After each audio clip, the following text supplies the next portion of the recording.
Guys, आज मैं तुम्हें कैश फ्लो स्टेटमेंट एक डिफरेंट वे में समझाऊंगी। मतलब थ्योरी रटने वाली फील ही नहीं आएगी। हम इस चैप्टर को मनी मूवमेंट की स्टोरी की तरह समझेंगे, because ultimately cash flow statement सिर्फ एक ही चीज बताता है, बिजनेस में पैसा कहाँ से आया और कहाँ गया। सपोज एक कंपनी है। अब सिंपल क्वेश्चन यही है कि कंपनी के पास कैश आते कैसे।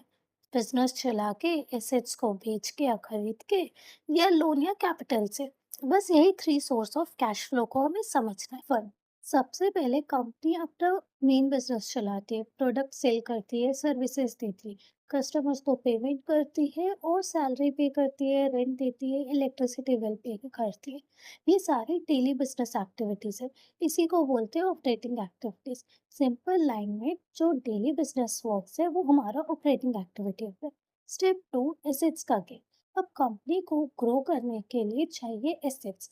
अब वो मशीन खरीदेगी, बिल्डिंग्स खरीदेगी, इन्वेस्टमेंट करेगी, एंड कहीं भी कभी अपने मशीनरीज को, ओल्ड मशीनरीज को बेच भी देगी। ये सारे लॉन्ग टर्म एसेट्स से रिलेटेड है, इसलिए ये सारे इन्वेस्टिंग एक्टिविटीज में आते हैं। तो एसेट्स मतलब इन्वेस्टिंग एक्टिविटी। स्टेप थ्री, पैसा अरेंज करना। अब कंपनीज को फंड चाहिए ग्रो करने के लिए, तो वो लोन लेती है, शेयर्स इशू करती है, और जब रीपे करती है तो कैश बाहर हो जाता है, दैट इज नेगेटिव बैलेंस। ये सारी एक्टिविटीज होती है फाइनेंसिंग एक्टिविटीज। तो loan and capital financing activities में आते हैं। समझते हैं एक इम्पॉर्टेंट कॉन्सेप्ट। प्रॉफिट कभी भी कैश नहीं होता। ये चैप्टर का सबसे इम्पोर्टेंट पॉइंट है। सपोज करो एक कंपनी है जिसने 1 लाख रुपए की सेल की, बट कस्टमर ने अभी तक पेमेंट नहीं दी। प्रॉफिट तो हो गए बट कैश नहीं है। इसलिए कंपनी को कैश फ्लो स्टेटमेंट बनाना पड़ता है ताकि वो समझ पाए कि फुल कैश पोजीशन क्या चल रही है कंपनी में। इक्विवेलेंट, तो कैश एंड कैश इक्विवेलेंट में इंक्लूड होता है cash in hand, bank balance, demand deposit, short term highly liquid investments जो 3 मंथ या लेस मैच्योरिटी के हैं। मतलब जो इजीली कैश में कन्वर्ट हो सके विदाउट मेजर रिस्क। सबसे इम्पोर्टेंट पॉइंट यही है कि हर इन्वेस्टमेंट कैश इक्विवेलेंट नहीं होती है। अगर इन्वेस्टमेंट रिस्की है या क्विकली कन्वर्ट नहीं हो सकती, देन कैश इक्विवेलेंट नहीं मानेंगे। सबसे इम्पोर्टेंट पॉइंट ये और है कि अगर हमने इन्वेस्ट किया इक्विटी शेयर्स में, तो नो मैटर वो कितने टाइम के लिए किया, वो कभी भी कैश एंड कैश इक्विवेलेंट में काउंट नहीं होगा। अब समझते हैं non cash transaction. Cash flow statement में सिर्फ कैश मूवमेंट आता है। अगर एक्चुअल कैश मूवमेंट नहीं हुआ है तो वो स्टेटमेंट में नोट नहीं करेंगे। जैसे कि हमने मशीन परचेज की थ्रू इशू ऑफ शेयर, यहाँ मशीन तो आई, शेयर्स इशू हुए, बट कैश मूवमेंट नहीं आया, सो डायरेक्ट कैश फ्लो में शो नहीं होगा। अब सबसे इम्पोर्टेंट टॉपिक, ऑपरेटिंग एक्टिविटीज के दो मेथड है। ऑपरेटिंग कैश फ्लो कैलकुलेट करने के लिए दो फॉर्मेट्स होते हैं basically, direct method and indirect method.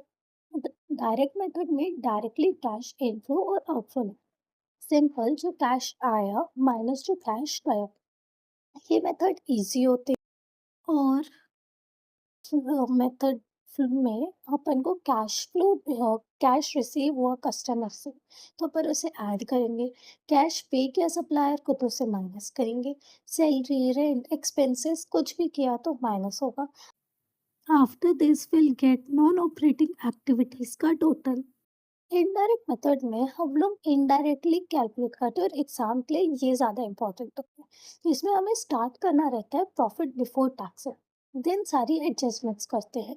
Logic ये है कि जो हमारे पास प्रॉफिट है अभी, वो इंक्लूसिव है of non cash expenses and income, and non operating expenses and income. तो लॉजिकली तो वो ऑपरेटिंग एक्टिविटीज का पार्ट है नहीं, so will first remove them by doing following adjustments. So जो एडजस्टमेंट क्या है, ऐड बैक कर देंगे non cash expenses like depreciation, deduct कर देंगे non cash income like profit on revaluation of assets, add back कर देंगे जो भी नॉन ऑपरेटिंग एक्सपेंसेस है like loss on sale of assets, and deduct कर देंगे जो भी हम लोग की नॉन ऑपरेटिंग इनकम है like profit on sale of assets. Then जो भी वर्क, देन आता है वर्किंग कैपिटल एडजस्ट। तो वर्किंग कैपिटल की ट्रिक मस्त है। जो भी, अगर करंट एसेट्स इंक्रीज हो रहा है तो कैश डिक्रीज होगा, करंट एसेट्स डिक्रीज हो रहे तो कैश इंक्रीज होंगे, करंट लायबिलिटी इंक्रीज हो रही तो कैश इंक्रीज होगा, और करंट लायबिलिटी डिक्रीज हो रहा है तो कैश डिक्रीज हो रहा है। इंश्योरेंस क्लेम का पॉइंट अब समझते हैं। इंश्योरेंस क्लेम का ट्रीटमेंट डिपेंड करता है किसी चीज़ के लॉस हुआ है कि नहीं। स्टॉक रिलेटेड है तो ऑपरेटिव, फिक्स्ड एसेट्स रिलेटेड है तो investing. Best way to study this chapter, मेरी एडवाइस एज अ स्टूडेंट ये रहेगी, सबसे पहले तो समझो ऑपरेटिंग एक्टिविटीज़ क्या होती है, इन्वेस्टिंग एक्टिविटीज़ क्या होती है एंड फाइनेंशियल एक्टिविटीज़ क्या रहती है। डिफरेंसेस समझो दोनों मेथड्स में लाइक फॉर्मेट्स में, direct method and indirect methods की डिफरेंसेस समझो एंड क्वेश्चंस को रीड करो प्रॉपर्ली कि कौन सा फॉर्मेट वो एक्चुअली में पूछ रहा है। With that, for adjustments like sale of assets create करो ledger and do your work. Flow follow करो, लाइक पहले तो समझो operating activity, investing activities, financing activity. Secondly understand कि डायरेक्ट मेथड है कि इनडायरेक्ट मेथड है और दोनों में डिफरेंसेस क्या है।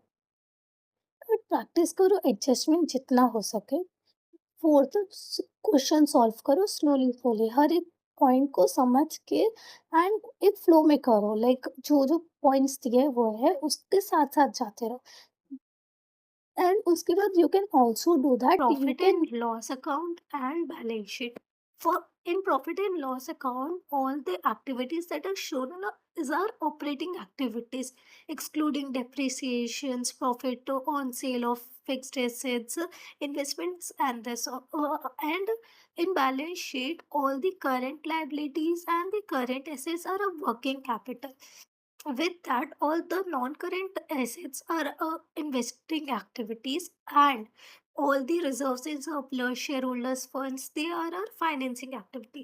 So this is the easiest way to understand where, in which side we'll get the which head of activities. तरह सबको अच्छे से क्लासिफाई करो कि कौन कहाँ से, मतलब कहाँ से कौन सी एक्टिविटीज है। So guys, cash flow statement actually में डिफिकल्ट चैप्टर नहीं, बस ये एक मनी मोमेंट स्टोरी। अगर आप समझ गए कैश कहाँ से आ रहा है और कैश कहाँ जा रहा है, देन चैप्टर ऑटोमेटिकली इजी लगने लगेगा। अगर ये वीडियो जरा भी आपकी हेल्प की, so do like, share and subscribe. Comment down your next